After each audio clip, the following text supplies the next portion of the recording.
যদি কেউ হাসিনার মতো ফ্যাসিস্ট আচরণ আপনারা করে থাকেন, বিএনপির ছদ্মবেশ ধারণ করে, বিএনপির নাম অলঙ্কিত করে মাফিয়া ফ্যাসিস্ট হাসিনার মতো যদি আপনারা কেউ আচরণ করে থাকেন বা ওই পথ যদি কেউ অনুসরণ করার চেষ্টা করে থাকেন, বেশি দূরে যেতে হবে না।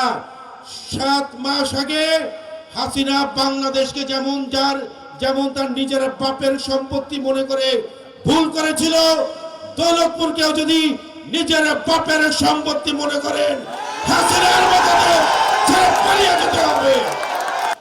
রাজপথে আন্দোলন করেছি, রাজপথে লড়াই করেছি, র্যাব, পুলিশ, হাসিনার ছাত্রলীগ, যুবলীগ, গুন্ডা বাহিনীর বিরুদ্ধে লড়াই করেছি, বুক চিতিয়ে পালিয়ে বেড়াইনি।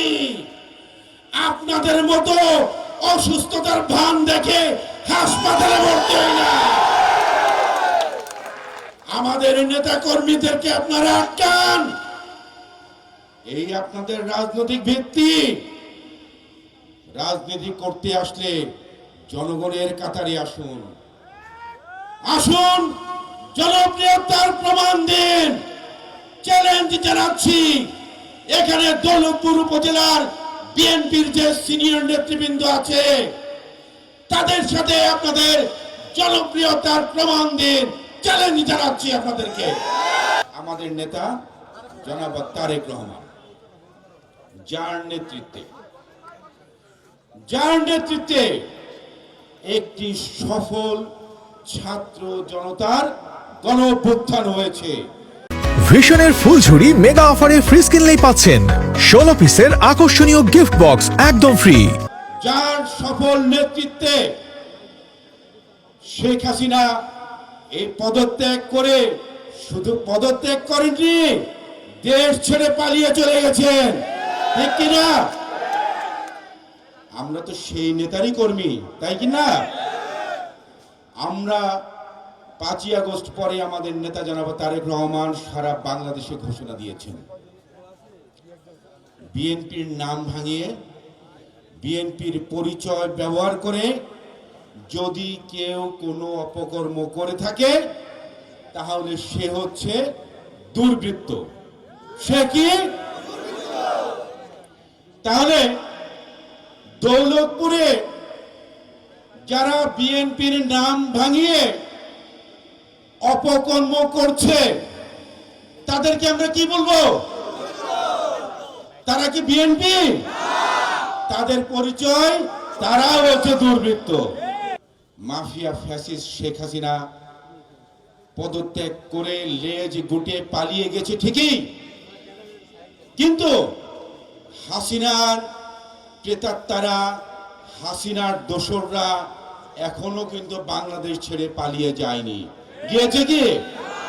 তারা আজকে সমাজের বিভিন্ন জায়গায়, প্রশাসনের বিভিন্ন জায়গায় তারা ছদ্মবেশ ধারণ করে, তারা গিরিগিটির মতো তারা আজকে বিভিন্ন জায়গায় ঘাপটি মেরে বসে বাংলাদেশের বিরুদ্ধে, বাংলাদেশের মানুষের বিরুদ্ধে এবং আমাদের নেতা জনাব তারেক রহমানের নামে তারা আজকে ষড়যন্ত্র করে যাচ্ছে।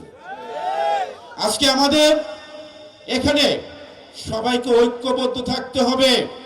জাতীয়তাবাদী আদর্শের শহীদ প্রেসিডেন্ট জিয়াউর রহমানের আদর্শের সকল সূর্য সৈনিককে ঐক্যবদ্ধ থাকতে হবে।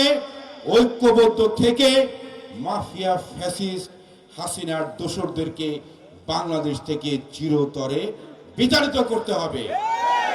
আপনাদেরকে সজাগ রাখতে হবে, খেয়াল রাখতে হবে। আমাদের নেতা জনাব তারেক রহমান অত্যন্ত পরিষ্কারভাবে বলেছেন, বিএনপিতে কোনো হাইব্রিডকে অনুপ্রবেশ করতে দেওয়া যাবে না। যদি বিএনপির কোন নেতা হাইব্রিড এবং যারা এতদিন আওয়ামী লীগের সময় যারা সুবিধাভোগী ছিল তারা যদি আজকে তাদেরকে যদি প্রশ্রয় দিয়ে থাকে, আমাদের দলের সর্বোচ্চ নেতা জনাব তারেক রহমান বলে দিয়েছেন তার বিরুদ্ধে দল ব্যবস্থা গ্রহণ করবে।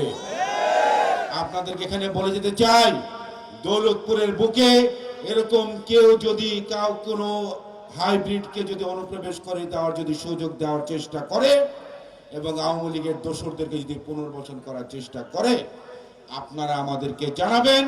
সেগুলো আমরা দলের কেন্দ্রীয় কার্যালয়ে জানিয়ে, হাইকমান্ডকে জানিয়ে তাদের বিরুদ্ধে আমরা ব্যবস্থা নেব ইনশাআল্লাহ। বাংলাদেশকে নিয়ে এখনো নানা ধরনের ষড়যন্ত্র চলছে। আমরা এখন পর্যন্ত দেখতে পাচ্ছি সংস্কার আগে নাকি নির্বাচন আগে, একটি টাল বাহানা কিন্তু এখনো চলছে। আমরা অত্যন্ত দ্ব্যর্থহীনভাবে বলেছি, আমাদের নেতা জনাব তারেক রহমান বলেছে, আমাদের দল বাংলাদেশের জাতীয়তাবাদী দল বিএনপি বলেছে, একটি অবাধ সুষ্ঠু নির্বাচনের জন্য যে সংস্কারগুলো প্রয়োজন আপনারা সেই সংস্কারগুলো করুন। সংস্কার এদেশের মানুষ চায়, এদেশের মানুষের জন্য সংস্কার করা হবে, কিন্তু একটি কার্যকর সংস্কার তখনই সম্ভব যখন দেশে একটি নির্বাচিত সরকার থাকবে। কথা অত্যন্ত পরিষ্কার। আর কোনো টাল বাহানা না করে অন্তর্বর্তীকালীন সরকার প্রধান ডক্টর ইউনূস সাহেবকে অনুরোধ জানাচ্ছি, আহ্বান জানাচ্ছি, একটি সুনির্দিষ্ট রোড ম্যাপ ঘোষণা দেখতে চাই, যাতে এদেশে ডিসেম্বরের মধ্যে এদেশে যেন একটি সুষ্ঠু অবাধ নির্বাচন অনুষ্ঠিত হয়, যে নির্বাচনের জন্য বাংলাদেশের মানুষ দীর্ঘ 17টি বছর আন্দোলন করে এসেছে। যে আন্দোলন করতে গিয়ে সারা দেশে বিএনপির 3000-এর বেশি নেতাকর্মী নিহত হয়েছে, সারা দেশে 1200-এর বেশি নেতাকর্মী গুম হয়েছে, সারা দেশে বিএনপির 60 লাখ নেতাকর্মীর নামে 5 লক্ষ মামলা দায়ের করা হয়েছে।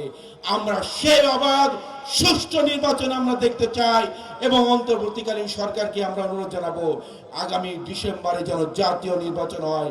আপনারা অতি দ্রুত আপনারা রোড ম্যাপ ঘোষণা করুন।